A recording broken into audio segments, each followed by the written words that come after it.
लोकसभेची नुकतीच निवडणूक झालेली आहे. या निवडणुकीच्या निकालाची प्रतीक्षा आपल्या सगळ्यांनाच लागलेली आहे. मात्र या पश्चिम महाराष्ट्रातील 5 मतदारसंघामध्ये 6 मतदारसंघामध्ये काय घडणार आपण आज पाहणार आहोत.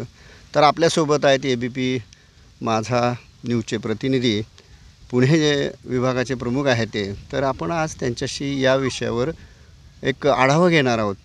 हे काय आपला सर्वे वगैरे किंवा वोटिंगचा पोल नाही आहे, पण आपण असा विचार करूया की या मतदारसंघामध्ये नक्की कशा पद्धतीचं वातावरण घडलं आणि काय बिघडलं, हे महायुती आणि महाविकास आघाडी यांच्यामधल्या लढतीचं आपण थोडक्यामध्ये आढावा घेणार आहोत. तर नमस्कार जी. नमस्कार अण्णा.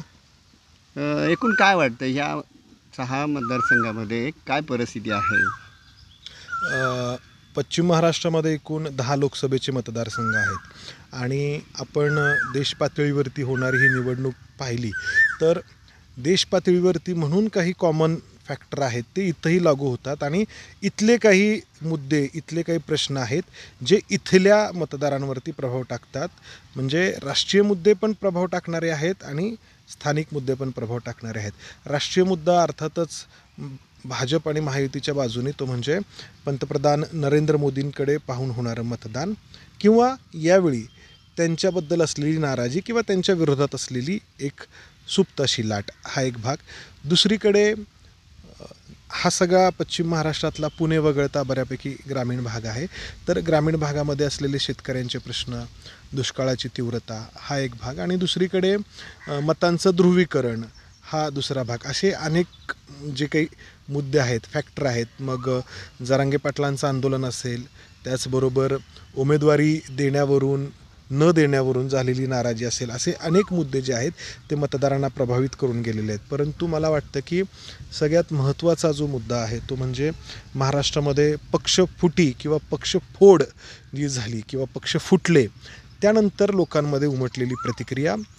त्यामुळे एक सहानुभूती जी आहे ती पश्चिम महाराष्ट्रामध्ये शरद पवारांना आणि पर्यायाने महाविकास आघाडीला या निवडणुकीमध्ये दिसून आली.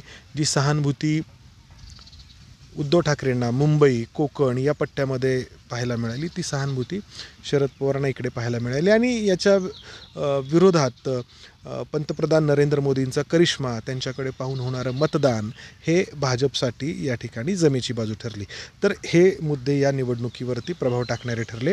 आता आपण एक एक मतदारसंघ निहाय जर बोलायचं झालं, सुरुवात जर आपण ज्या माढा लोकसभा मतदारसंघामध्ये आत्ता आहोत तिथून करायची झाली तर आपल्या सगळ्यांना ठाऊक आहे की धैर्यशील मोहिते पाटील यांच्यासाठी मोहिते पाटील यांनी सुरुवातीला उमेदवारी ही भारतीय जनता पक्षाकडे मागितली होती. त्यासाठी विजयसिंह मोहिते पाटील हे धैर्यशील मोहिते पाटील आपल्या पुतण्याला घेऊन, सोबत हर्षवर्धन पाटील यांना सोबत घेऊन काही महिन्यांपूर्वी दिल्लीमध्ये जाऊन अमित शहांना भेटले होते आणि त्यांनी सांगितलं की तुम्ही आम्हाला उमेदवारी द्या आणि आम्ही तुम्हाला विजयाची खात्री देतो. मात्र अमित शहांनी सांगितलं की हमने वो मूछवाले को देने का तय किया है, म्हणजे रणजितसिंह निंबाळकर यांना आम्ही उमेदवारी द्यायचं ठरवलं आहे, पण तुम्हाला जर काही आक्षेप असेल तर तुम्ही देवेंद्र फडणवीस यांच्याशी बोला. आणि त्यानंतर देवेंद्र फडणवीस यांनी आपलं वजन इथले आमदार जयकुमार गोरे आणि त्यांच्यासोबत असलेले खासदार रणजितसिंह निंबाळकर यांच्या पारड्यात टाकलं आणि त्यानंतर मोहिते पाटील यांनी पुन्हा शरद पवारांकडे परतण्याचा निर्णय घेतला. त्यानंतर शरद पवारांच्या नव्याने सुरू झालेल्या पक्षामध्ये मोहिते पाटील दाखल झाले आणि त्यानंतर हळूच आणखी एक जुने सहकारी असलेले फलटणचे रामराजे नाईक निंबाळकर हे देखील त्यामध्ये चढले आणि त्यामुळं या निवडणुकीला तुल्यबळ लढतीचं स्वरूप जे आहे ते प्राप्त झालं.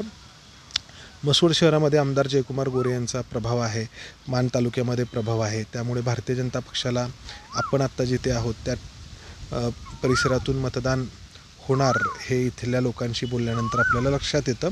मात्र जे अकलूज माळशिरस भागामध्ये जे काही मताधिक्य मिळतं मोहिते पाटील यांना, आणि यावेळी त्यांच्यासोबत उत्तम जानकर हे त्यांचे वर्षानुवर्षांचे विरोधक आहेत हे देखील आहेत, तर ते जे काही मताधिक्य आहेत ते निर्णायक ठरण्याची शक्यता आहे.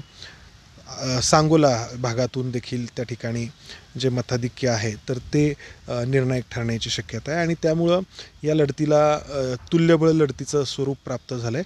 पण मी जसं म्हटलं की अकलूज आणि माळशिरसमधून जे काही मताधिक्य मिळतं, इतरही संघ आहेत म्हणजे फलटण आहे, त्यानंतर माडा आहे, करमाळा आहे, पण माफ करा, माळशिरस अकलूजमधून जे मिळणारं जे मताधिक्य आहे ते या ठिकाणी निर्णायक ठरण्याची शक्यता आहे.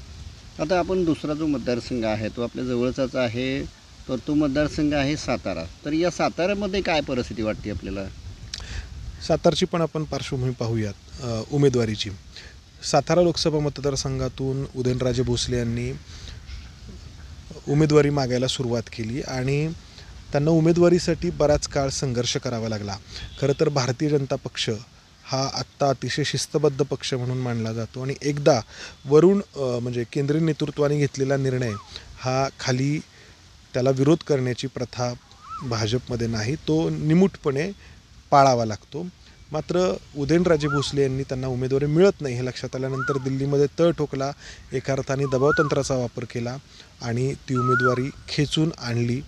मात्र उमेदवारी मिळवल्यानंतर विजयापर्यंत पोचण्याचं जे काही गणित आहे ते बसवू शकलेत का किंवा ते गणित ते सोडवू शकलेत का हा प्रश्न आहे. कारण उदयनराजे हे या निवडणुकीमध्ये एकटेच प्रचार करताना आपल्याला पाहायला मिळाले.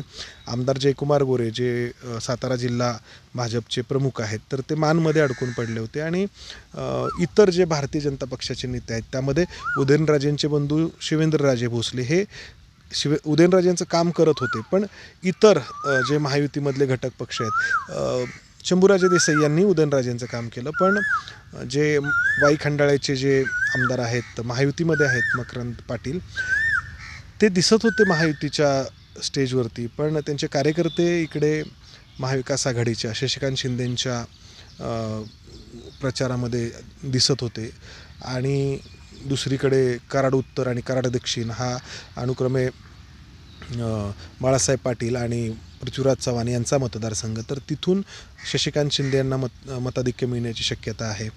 आणि सर्वात महत्त्वाचा फॅक्टर तो म्हणजे शरद पवारांचा. शरद पवारांना मानणारा मोठा मतदार जो आहे तो सातारा लोकसभा मतदारसंघामध्ये आहे आणि मागील 10 वर्षांमध्ये 2014ला 2019ला मोदी लाट सगळ्या देशांनी पाहिली. मात्र सातारा हा असा एकमेव मतदारसंघ आहे की जो बारामतीनंतर शरद पवारांची साथ सोडून गेलेला नाही.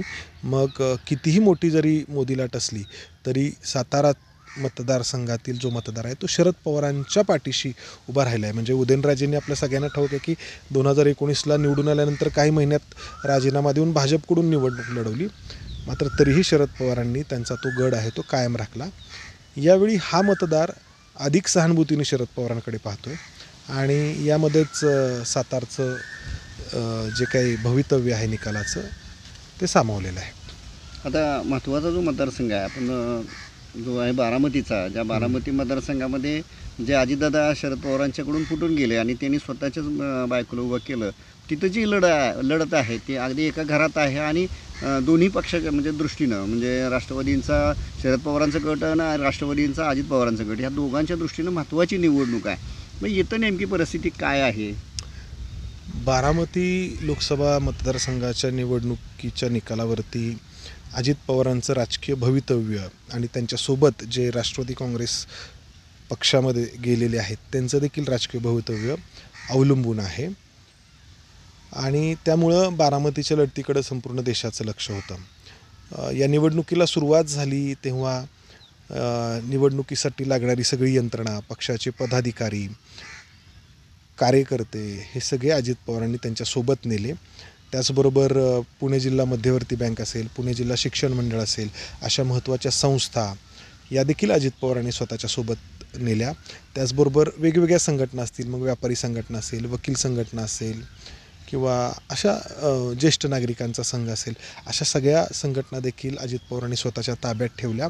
त्यामुळं शरद पवारांना बारामतीमध्ये पुनश्च हरिओम म्हणत नव्याने सुरुवात करावी लागली. म्हणजे ज्या बारामतीने शरद पवारांना गेल्या 55 वर्षांमध्ये साथ दिलेली आहे. त्या बारामतीमध्ये शरद पवारांना स्वतः अनेक सभा घ्याव्या लागल्या. बारामती तालुक्यात घ्याव्या लागल्या, इंदापूर तालुक्यात घ्याव्या लागल्या, दौंड तालुक्यात घ्याव्या लागल्या, पुरंदर तालुक्यात घ्याव्या लागल्या आणि आत्तापर्यंत जो शरद पवारांचा एक शिरस्ता राहिला होता की बारामती तालुक्यात म्हणून ते प्रचाराला पूर्ण निवडणुकीच्या दरम्यान जायचे नाहीत, फक्त एक शेवटची सांगता सभा ते घ्यायचे. कारण एरवी म्हणजे 5 वर्षांमध्ये त्यांचा असलेला संपर्क तो त्यांच्या कामी यायचा आणि फक्त एक प्रातिनिधिक शेवटची सांगता सभा म्हणून ते बारामतीत घ्यायचे. यावेळी मात्र शरद पवारांना मी जसं म्हटलं की सगळी यंत्रणा पक्षासाठी काम करणारी ही सगळी अजित पवारांनी सोबत नेल्यामुळं शरद पवारांना आणि पर्यायाने सुप्रिया सुळे यांना नव्याने सुरुवात करावी लागली. बूथ लेवलवरती कार्यकर्ते मिळतील का असा प्रश्न विचारला गेला. मात्र ही सगळी यंत्रणा शरद पवार यांच्या पक्षाकडून उभी केली गेली. आणि दुसरी महत्त्वाची बाब म्हणजे की हळूहळू बारामतीची निवडणूक जी आहे ती भावनिक व्हायला लागली आणि अजित पवारांची ही गोष्ट लक्षात आल्यानंतर त्यांनी सतत हे सांगण्याचा प्रयत्न केला की तुम्ही भावनिक होऊ नका, तर विकासाला पाहून मत द्या. मात्र शरद पवारांच्या पक्षाकडून सतत ही निवडणूक भावनिक करण्याचा प्रयत्न झाला आणि शेवटच्या सांगता सभेमध्ये जर पाहिलं तर रोहित पवार रडले. त्यांनी विरोधी पक्षातल्या नेत्यांचे शरद पवारांबद्दल बोललेले व्हिडिओ दाखवले. त्यामुळं एक मोठं भावनिकतेचं वातावरण निर्माण झालं आणि शरद पवार या वयामध्ये फिरतायत हे पाहून आणखी ही निवडणूक भावनिक होत गेली. आणि भारतीय मतदारांना भावनेवरती आरूढ होऊन मतदान करायला आवडतं, हा इतिहास आहे. आपण 2014लाही पाहिलं की नरेंद्र मोदींच्या बाजूनी खूप मोठी भावनिक लाट होती. 2019ला बालाकोट एअर स्ट्राईक आणि पुलवामामध्ये झालेला हल्ला यामुळे जे भावनिक वातावरण निर्माण झालेलं होतं ते नरेंद्र मोदींना मोठ्या विजयापर्यंत घेऊन गेलं. यावेळी ही सहानुभूतीची लाट शरद पवारांच्या बाजूनी उभी राहिल्याचं आपल्याला पाहायला मिळालं. आणि जसं की मी म्हटलं भारतीय मतदारांचा इतिहास आहे की भावनेवरती आरूढ होऊन त्यांना मतदान करायला आवडतं, तर ही भावनिकताच बारामतीमध्ये निर्णायक ठरण्याची शक्यता आहे. आता आपल्या जवळचा सोलापूर हा मतदारसंघ आहे. ज्या सोलापूर मतदारसंघामध्ये अतिशय चुरशीची अशी निवडणूक झालेली आहे. आता खरं तर या भागामधल्या लोकांची काय प्रश्न आणि तिथं नक्की काय परिस्थिती असेल? जसं की आपण म्हटलं की काही राष्ट्रीय स्तरावरचे मुद्दे आहेत की जे प्रत्येक पक्षासाठी काही फायद्याचे आहेत, काही तोट्याचे आहेत, भाजपला आणि काँग्रेसला दोन्ही देखील. सोलापूरमध्ये मात्र स्थानिक जो काही विषय आहेत उमेदवारांच्या बाबतीतले, तर ते निर्णायक ठरण्याची शक्यता आहे. कारण भारतीय जनता पक्षाने मागील वेळी जे काही खासदार म्हणून त्या ठिकाणी निवडले, म्हणजे उमेदवारी दिली आणि लोकांनी त्यांना निवडून दिलं, तर ते पुढच्या 5 वर्षांमध्ये लोकांना दिसले नाहीत किंवा भेटले नाहीत किंवा त्यांचा संपर्क राहिला नाही, असा एक ओरड जी आहे ती सातत्याने सोलापूरमध्ये पाहायला मिळाली. आणि त्याच्यातून जे काही आहे ते एक वातावरण तयार झालं. त्यानंतर मग हा राखीव मतदारसंघ असल्यामुळे उमेदवाराचा शोध जो आहे तो भारतीय जनता पक्षाकडून सुरू झाला आणि माळशिरसचे आमदार राम सातपुते यांना उमेदवारी देण्यात आली. राम सातपुते हे देवेंद्र फडणवीस यांच्या अतिशय जवळचे. फडणवीसांनी त्यासाठी सगळी ताकद पणाला लावली आणि या लोकसभा मतदारसंघामध्ये प्रणिती शिंदे या काँग्रेसच्या एकमेव ज्या म्हणता येतील अशा आमदार आणि त्यांच्या रूपाने काँग्रेसने त्या ठिकाणी आव्हान उभं करण्याचा प्रयत्न केला. आता कागदावरती जर पाहिलं तर आपल्याला माढामध्ये देखील पाहायला मिळतं की जवळपास 6 ते 6 आमदार जे आहेत ते महायुतीसोबत आहेत. म्हणजे रामराजे नाईक निंबाळकर कागदावरती का होईना महायुतीसोबत आहेत. तसंच सोलापूरमध्ये पण जर पाहिलं तर प्रणिती शिंदे वगळता बऱ्यापैकी जे काही आमदार आहेत ते महायुतीमध्ये आहेत. मात्र त्या ठिकाणी प्रणिती शिंदे यांच्या पथ्यावरती पडणारी सर्वात महत्त्वाची बाब म्हणजे यावेळी त्या ठिकाणी वंचित बहुजन आघाडीचा उमेदवार नसणं. कारण ती मतं त्या दलित आणि मुस्लिम मतं मोठ्या प्रमाणामध्ये निर्णायक ठरतात सोलापूर लोकसभा मतदारसंघामध्ये. आणि त्याच्याहून अधिक मोठ्या प्रमाणात लिंगायत मतं जी आहेत ती निर्णायक ठरतात. लिंगायत समाजाची मतं ही गेल्या अनेक निवडणुकांमध्ये आपण पाहिलं तर भारतीय जनता पक्षाच्या बाजूनी बऱ्यापैकी कल लिंगायत मतांचा दिसतो. यावेळी मात्र ती मतं तेवढ्या प्रमाणात भारतीय जनता पक्षाकडे जाणार नाहीत अशी काही तजवीज काँग्रेसकडून करण्यात आली. काही नेते काँग्रेसने स्वतःकडे वळवले. त्याचबरोबर नरसय्या आडम मास्तर ज्यांच्या गृहप्रकल्पाच्या उद्घाटनाला जानेवारी महिन्यामध्ये स्वतः पंतप्रधान नरेंद्र मोदी आले होते, त्यांनी देखील प्रणिती शिंदे यांना पाठिंबा दिला. आणि या सगळ्या पार्श्वभूमीवरती ही निवडणूक जी आहे ती लढली गेली. कागदावरती त्या ठिकाणी सोलापूरमध्ये महायुतीचं पारडं जरी जड दिसत असलं तरी या 5 वर्षांमध्ये जे काही बदल झालेले आहेत देशपातळीवरती आणि स्थानिक पातळीवरती, हे पाहता नवा एक जो काही प्रयोग आहे तो करण्याकडे सोलापूरच्या मतदारांचा कल असू शकतो. आता जो मतदारसंघ आहे तो तुमचा स्थानिक मतदारसंघ आहे पुणे. तर या पुण्यामध्ये कसं आहे, काय परिस्थिती आहे? पुण्यातले तर लोक दरवेळेला वेगवेगळे प्रयोग करत असतात. नाही, आता पुणे कसं आहे, पुणे ह्या पश्चिम महाराष्ट्रातल्या इतर लोकसभा मतदारसंघांपेक्षा अधिक नागरीकरण झालेलं आणि मोठ्या प्रमाणात शहरी मतदार असलेलं म्हणजे मतदारसंघ आहे. बाकी मतदारसंघांमध्ये बऱ्यापैकी ग्रामीण भागाचा समावेश होतो, पण पुणे शहरच इतकं मोठं आहे की या पुण्यामध्ये पुण्याबरोबरच बारामती लोकसभा मतदारसंघाचा काही भाग येतो, काही शिरूरचा देखील येतो. तर ह्या सगळ्या शहरी मतदारसंघामध्ये अर्थातच भारतीय जनता पक्षाचं मागील 2 निवडणुकीमध्ये प्राबल्य राहिले आणि विक्रमी मतांनी भाजपचे खासदार 2014ला 3 लाखांहून अधिकच्या मताधिक्याने, 2019ला देखील गिरीश बापट जवळपास 3.25 लाखांच्या मताधिक्याने पुण्यातून निवडून आले. दुसरीकडे पुणे महापालिकेवरती भारतीय जनता पक्षाचं वर्चस्व राहिलं. 100 नगरसेवक तब्बल भाजपचे पुण्यामध्ये आहेत आणि दुसरीकडे काँग्रेसचे अवघे 9 नगरसेवक आहेत. आमदारांचा पण जर आपण आढावा घेतला पुणे लोकसभा मतदारसंघांमधल्या, तर एक कसबा पेठचे रवींद्र धंगेकर हे आमदार वगळता 5 आमदार हे महायुतीच्या बाजूने. त्यामुळं आणि सोसायटीमध्ये राहणारा शहरातला जो मध्यमवर्गीय आहे किंवा वरिष्ठ मध्यमवर्गीय आहे तो भारतीय जनता पक्षाला मतदान करतो, हे आत्तापर्यंत आपल्याला पाहायला मिळाले. त्यामुळं साहजिकच भारतीय जनता पक्षाचं पारडं त्या ठिकाणी जड मानलं गेलं. भारतीय जनता पक्षाचा उमेदवार त्या ठिकाणी निवडून येणार हे अगदी ठामपणे लोक सांगत होते. फक्त त्याच्या मताधिक्याचं प्रमाण कमी अधिक होऊ शकतं एवढंच फक्त बोललं जात होतं. हे निवडणुकीच्या सुरुवातीच्या काळातलं बोलणं होतं. पण जशी निवडणूक पुढे सरकायला लागली तशी ही निवडणूक वळण घ्यायला लागली. कारण भारतीय जनता पक्षाने ज्या मुरलीधर मोहोळ यांना उमेदवारी दिली होती ते सातत्याने एकच सांगत होते की पंतप्रधान नरेंद्र मोदींना पंतप्रधान करण्यासाठी म्हणून तुम्ही मला मत द्या. खरं तर मुरलीधर मोहोळ हे पुण्याचे महापौर राहिलेले आहेत.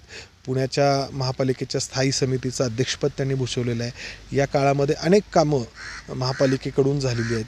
ही कामं मुरलीधर मोहोळ यांनी सांगितली प्रचारामध्ये, मात्र जेवढ्या अधिक तीव्रतेने सांगायला हवीत त्या तीव्रतेने न सांगता मोदींसाठी मत द्या एवढंच एक त्यांनी मतदारांवरती ठसवण्याचा प्रयत्न केला. आणि 10 वर्षानंतर पंतप्रधान नरेंद्र मोदींची 10 वर्षांची कारकीर्द पाहिल्यानंतर त्यांचा तो 10 वर्षांपूर्वीचा करिश्मा आत्ता कायम आहे का, हा मोठा प्रश्न आहे. आणि ह्या प्रश्नाचं उत्तर भारतीय जनता पक्षांनी मिळवायला उशीर केला आणि त्यामुळं ही निवडणूक हळूहळू बदलत गेली. दुसरीकडे काँग्रेसचा जर आपण विचार केला तर मी जसं म्हटलं की अतिशय कमकुवत पक्ष संघटना काँग्रेसची पुण्यामध्ये आहे. फक्त रवींद्र धंगेकर हे पोटनिवडणुकीमध्ये विजयी झालेले एकमेव काँग्रेसचे आमदार. अजित पवारांसोबत पुण्यातील राष्ट्रवादी काँग्रेस पक्ष हा बऱ्यापैकी भारतीय जनता पक्षाच्या सोबत गेलेला. त्यामुळं पक्ष संघटना अतिशय कमकुवत, मित्रपक्ष देखील राष्ट्रवादी काँग्रेस हा कमकुवत. मात्र रवींद्र धंगेकर यांनी स्वतःची यंत्रणा उभी केली. त्यानंतर शिवसेना उद्धव ठाकरे यांचा जो पुण्यातला मतदार आहे, यांचा जो पुण्यातला कार्यकर्ता आहे, त्यांचे जे नगरसेवक आहेत किंवा पक्षाचे पदाधिकारी आहेत ते रवींद्र धंगेकर यांच्यासाठी मैदानामध्ये उतरले. आणि सगळ्यात महत्त्वाची बाब म्हणजे मागील वर्षी कसबा पोटनिवडणुकीमध्ये रवींद्र धंगेकर यांच्या बाबतीमध्ये एक जे वातावरण तयार होत गेलं आणि त्यातून कसब्यामध्ये एका अर्थाने चमत्कार घडला की इतक्या वर्षांचा भारतीय जनता पक्षाचा बालेकिल्ला धंगेकरांनी हिसकावून घेतला. तर ते एक जे वातावरण किंवा रवींद्र धंगेकर यांच्या नावाभोवती एक जे वलय निर्माण झालं, ते वलय भारतीय जनता पक्षाला मागील वर्षभरामध्ये ब्रेक नाही करता आलं किंवा ते संपुष्टात आणता आला नाही. तो जो मोमेंटम आहे तो रवींद्र धंगेकरांनी शेवटपर्यंत पुढं कायम ठेवण्यामध्ये यश मिळवलं. आणि त्यामुळं झालं असं की ही निवडणूक 2 उमेदवारांमधली झाली. म्हणजे मुरलीधर मोहोळ यांचा प्रयत्न होता की ही निवडणूक मोदी विरुद्ध धंगेकर अशी व्हावी, पंतप्रधानांना म्हणजे नरेंद्र मोदींना पंतप्रधान करण्यासाठी लोकांनी मत द्यावं. मात्र धंगेकरांनी ही निवडणूक उमेदवारांच्या पातळीवरती आणली. त्यामुळे मोदी विरुद्ध धंगेकर अशी निवडणूक न होता धंगेकर विरुद्ध मोहोळ अशी ही निवडणूक झाली.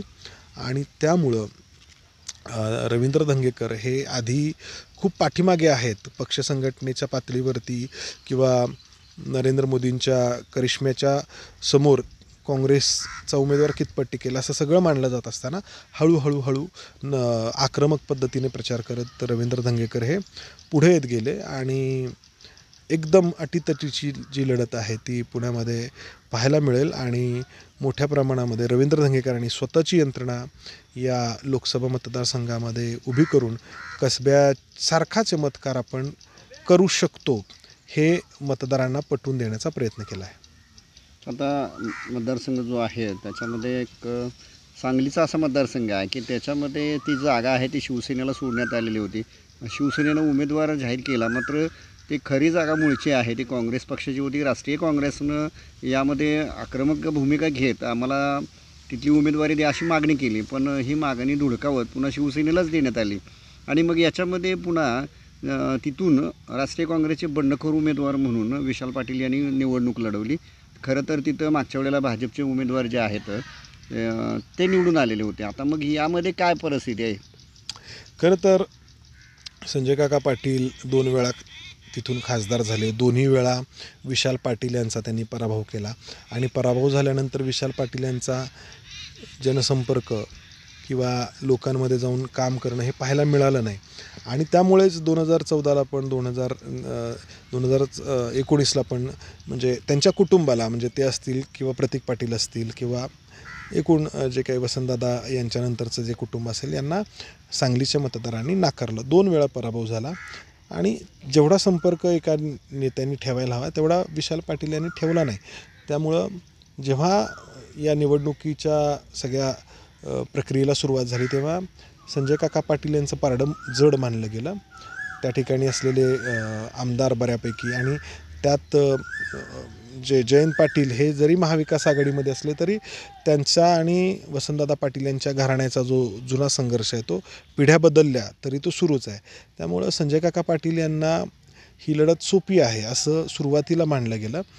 मात्र उद्धव ठाकरे यांच्या पक्षाकडून कोल्हापूरची जागा आम्ही काँग्रेसला सोडली आहे त्यामुळे आम्हाला सांगलीचा जागा द्या असं म्हणत कोणाला महाविकास आघाडीतल्या इतर मित्रपक्षांना न विचारता अचानक त्या ठिकाणी चंद्रहार पाटील यांची उमेदवारी जाहीर करण्यात आली. संजय राऊत त्या ठिकाणी जाऊन पत्रकार परिषदा घ्यायला लागले, भाषणं करायला लागले आणि त्या ठिकाणी मग त्यामुळं विशाल पाटील यांच्यावरती अन्याय झाला आहे महाविकास आघाडीमध्ये असं एक वातावरण तयार व्हायला सुरुवात झाली. आणि त्याचा फायदा विशाल पाटील यांना होणार का हा प्रश्न विचारला जाऊ लागला. खरं तर विशाल पाटील यांचा गेल्या 5 वर्षांमध्ये जेवढा जनसंपर्क असायला हवा लोकांमध्ये तेवढा राहिलेला नाही. पण महाविकास आघाडीमध्ये ही जागा काँग्रेस वर्षानुवर्ष लढवत आहे. यावेळी देखील त्यांनीच ते लढवणं अपेक्षित आहे. कारण उद्धव ठाकरे यांच्या पक्षाचा त्या ठिकाणी कोणती ताकद नाही आहे किंवा ते अशी तुल्यबळ लढत देऊ शकतील अशी परिस्थिती नाही आहे. मात्र तरी देखील फक्त एक पश्चिम महाराष्ट्रात एक जागा आम्हाला हवी म्हणून ती उद्धव ठाकरे यांच्याकडून घेण्यात आली. आणि त्याचा परिणाम असा झाला की या विशाल पाटील यांच्यावरती अन्याय झाला आहे असं एक वातावरण निर्माण व्हायला सुरुवात झाली. आणि हे जे काही सहानुभूतीचं वातावरण आहे तर ते निर्णायक ठरतं का हे पाहावं लागेल. म्हणजे प्रत्यक्ष तिथली परिस्थिती तशी वेगळी आहे. म्हणजे आपण हे दुरंगी लढत न होता तिरंगी लढत झालेली आहे. तिरंगी लढत तर आहेच पण मुख्य लढत अर्थातच विशाल पाटील आणि जे संजय काका पाटील यांच्यामध्येच आहे. चंद्रहार पाटील यांना उमेदवारी दिली शिवसेनेकडून. मात्र उद्धव ठाकरे यांच्या शिवसेनेचं त्या ठिकाणी फारसं काही प्राबल्य नाही आहे आणि महाविकास आघाडीचे नेते दाखवायला म्हणजे विश्वजित कदम असतील किंवा इतर नेते असतील हे दाखवायला म्हणून चंद्रहार पाटील यांच्या स्टेजवरती दिसले. मात्र त्यांनी सगळी आपली जी ताकद आहे ती या विशाल पाटील यांच्या पाठीमागे उभा केली होती आणि मी जसं म्हटलं की विशाल पाटील यांना उमेदवारी मिळायला हवी इथपर्यंत लोकांना सुरुवातीला वाटत होतं, पण ती मिळाली नाही आणि त्यांच्यावरती एक अन्याय झाला. अशी एक सहानुभूती जी आहे ती विशाल पाटील यांच्यासाठी तयार झाली आणि ती निर्णायक ठरते का हे पाहावं लागेल. चंद्रहार पाटलांनी जर जादा मताधिक्य घेतलं किंवा जादा मतं खाल्ली तर मग मात्र त्याचा चंद्रहार पाटील त्याचा जी फायदा कोणाला मतं होणार? नाही, विषय तोच आहे ना की चंद्रहार पाटील जी मतं घेतील ती कोणाची घेतील. आता सांगली मतदारसंघामध्ये हिंदुत्वाला मांडणारा मतदार गेल्या काही वर्षांमध्ये तयार झाला आहे. संभाजी भिडे यांच्या संघटनेच्या माध्यमातून आपण जर पाहिलं तर वेगवेगळ्या मिरज, कर्जत किंवा तुमच्या सांगलीचा भाग असेल तर मग चंद्रहार पाटील आणि संजय काका पाटील या दोघांमध्ये हिंदुत्वाच्या मतांची विभागणी होणार नाही का हा पण प्रश्न आहे. कारण त्या ठिकाणी उद्धव ठाकरे यांच्या पक्षाची म्हणून अशी काही फार मतं नाही आहेत त्या मतदारसंघामध्ये. जी काही मतं आहेत ती एकतर संजय पाटील आणि भाजपची आहेत तिथल्या लोकांची आणि दुसरी आहेत ती काँग्रेसची मतं आहेत. तर त्यामुळं चंद्रहार पाटील मतं कोणाची घेतात, विशाल पाटील यांची मतं ते कितपत घेऊ शकतील याबद्दल शंका आहे. जर हिंदुत्वाच्याच मुद्द्यावरती जर त्यांनी पण प्रचार केला असेल, उद्धव ठाकरेंनी पण जर प्रचार केला असेल तर ती मतविभागणी अर्थातच भाजपच्या मतांमध्ये पण होण्याची शक्यता आहे. ओके, धन्यवाद. आपण आता 6 लोकसभा मतदारसंघाचा आढावा घेतलेला आहे आणि इथलं सगळीकडेच पाहतो आहे आपण. तसं थोडं अस्पष्ट असं चित्र आहे. याच्यामध्ये अजूनसुद्धा आपण 4 तारखेचा जो निकाल आहे त्याच्यामध्ये वास्तवता पुढे येणार आहे. धन्यवाद. आपण ही जी माहिती दिली त्याबद्दल खूप खूप धन्यवाद. धन्यवाद. नमस्कार.